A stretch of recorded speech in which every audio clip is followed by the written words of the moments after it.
Bonjour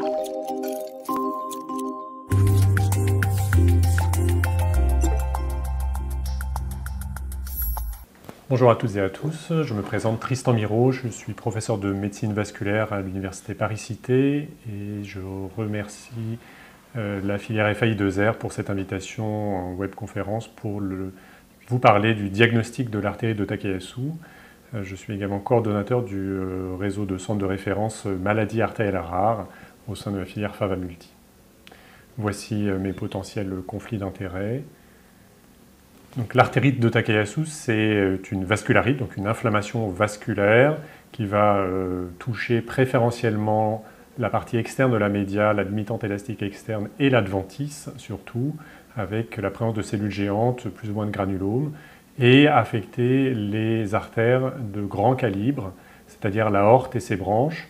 Et dans les diagnostics différentiels, vous voyez qu'il y a l'artérite à cellules géantes, mais également toutes ces atteintes vasculaires qui ne sont pas liées au diamètre des artères.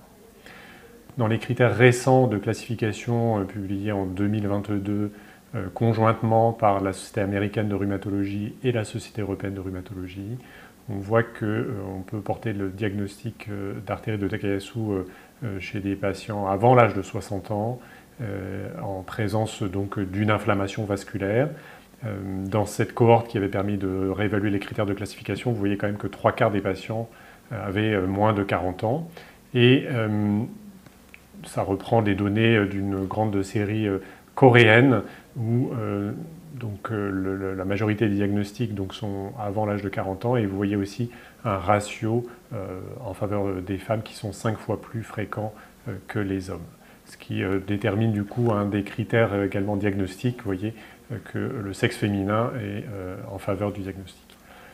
Concernant les atteintes et les symptômes, tout ce qui va concerner en fait le retentissement de cet épaississement médio-adventiciel, comme ici les coupes de carotide commune jusqu'à la bifurcation carotidienne, vous montrent bien cette gangue fibreuse qui va rendre un rétrécissement de l'artère, une sténose, du coup va s'accompagner de symptômes de claudication des membres supérieurs, éventuellement pour les atteintes coronaires d'angor, mais également à l'examen physique un souffle vasculaire, une abolition ou une réduction des pouls, notamment au niveau des membres supérieurs, des anomalies au niveau carotidien, type de douleur carotidienne ou de souffle, et puis une anisotension avec une différence entre la mesure de la pression brachiale entre le bras droit et le bras gauche de plus de 20 mm de mercure.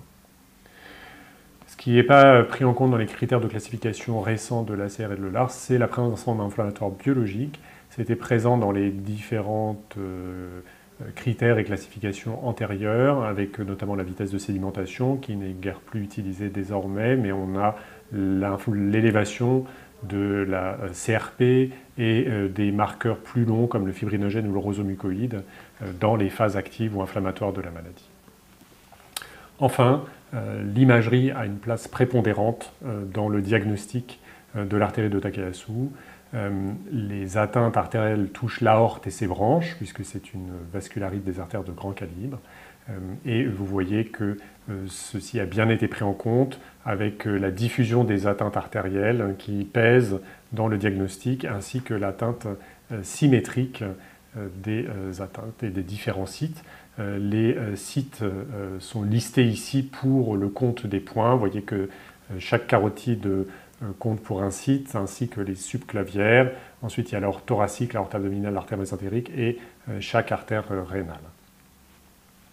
Alors, antérieurement, il y avait des artériographies pour porter le diagnostic. Vous voyez ces sténoses longiligne dites en bec de flûte, ou ces enchaînements d'anévrisme et de sténose au niveau de l'aorte abdominale. Ici, une sténose longue et tubulaire de l'artère rénale droite et la dilatation post-sténotique comme ici. Désormais, on ne réutilise plus tellement d'artériographie à visée diagnostique, mais éventuellement à visée thérapeutique, on y reviendra.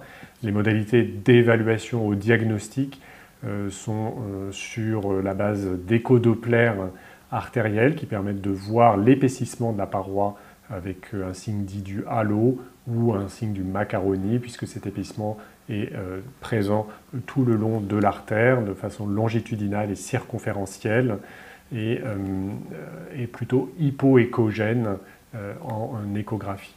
Vous voyez que ça correspond aux images qu'on peut avoir en scanner.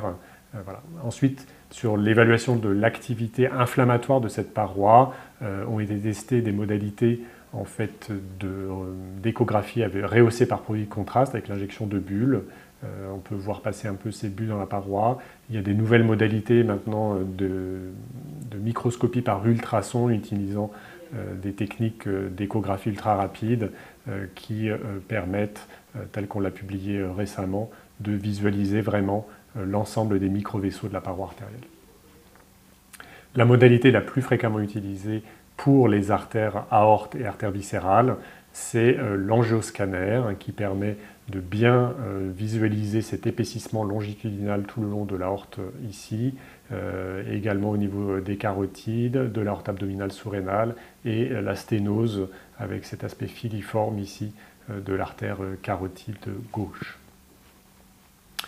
L'IRM permet à la fois de visualiser cet épaississement, parfois de voir un œdème au niveau de la paroi qui témoigne plutôt d'une inflammation vasculaire, donc avec un hypersignal en séquence T2, et puis l'angiogramme en IRM peut voir également ces sténoses, comme ici sur l'artère subclavière, avec la difficulté parfois que pour les sténoses serrées, on n'a plus de signal en IRM, et donc on a des occlusions qui correspondent en fait à des sténoses extrêmement serrées.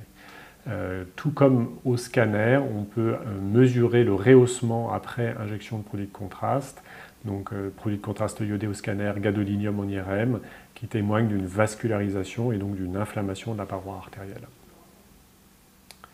Enfin, une modalité d'imagerie métabolique qui est le TEP couplé à une tomodensitométrie, TEP scan, avec le marqueur 18-fluorodéoxyglucose qui va bien mettre en évidence l'inflammation au sein de la paroi artérielle, comme ici sur cette aorte ascendante, également aorte thoracique descendante en coupe transversale.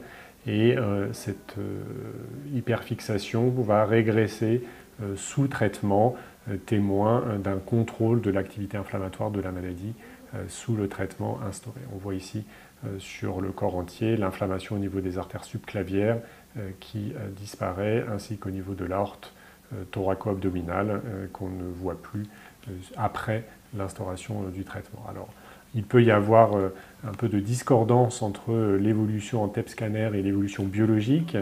Dans un sens comme dans l'autre. Vous avez ici le dossier d'une patiente avec une fixation qui se rehausse en 2 ans, entre 2015 et 2017, alors qu'elle est totalement asymptomatique. Ici également sur l'aorte thoracique descendante. Elle n'avait donc pas de traitement, elle était considérée comme non active, pas de syndrome inflammatoire biologique, et pour autant, vous voyez cet épaississement qui prend le contraste, enfin qui prend l'hypersignal témoin d'une activité métabolique.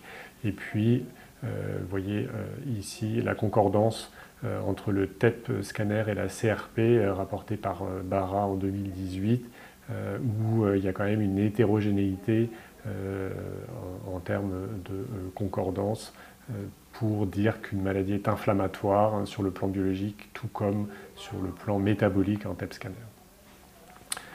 Se développent des TEP IRM.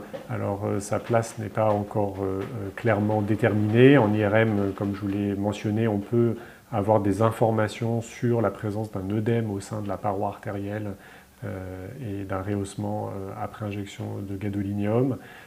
Néanmoins, ce couplage effectivement TEP montrant l'hypermétabolisme ici au niveau des troncs supraortiques et IRM avec l'épaississement artériel de la paroi artérielle et les séquences en T2 témoins d'un œdème avec un rehaussement après injection de gadolinium comme ici, peuvent avoir leur intérêt.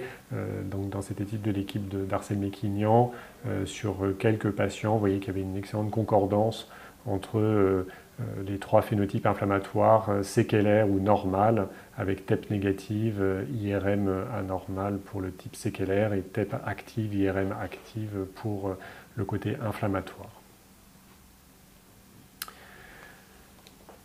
Une fois que le diagnostic est porté, on a quand même besoin d'une évaluation au cours du traitement de l'activité de la maladie. Et là encore, vous voyez qu'au-delà de nouveaux symptômes ou de nouvelles lésions artérielles, à l'examen clinique, eh bien, c'est la présence d'un syndrome inflammatoire biologique persistant, la présence de nouvelles atteintes ou d'aggravation des atteintes existantes en imagerie qui caractérise la présence d'une maladie toujours active.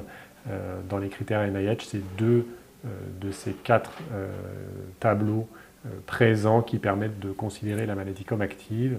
Il y a d'autres scores d'activité comme l'ITAS ou le DATAC qui sont moins utilisés.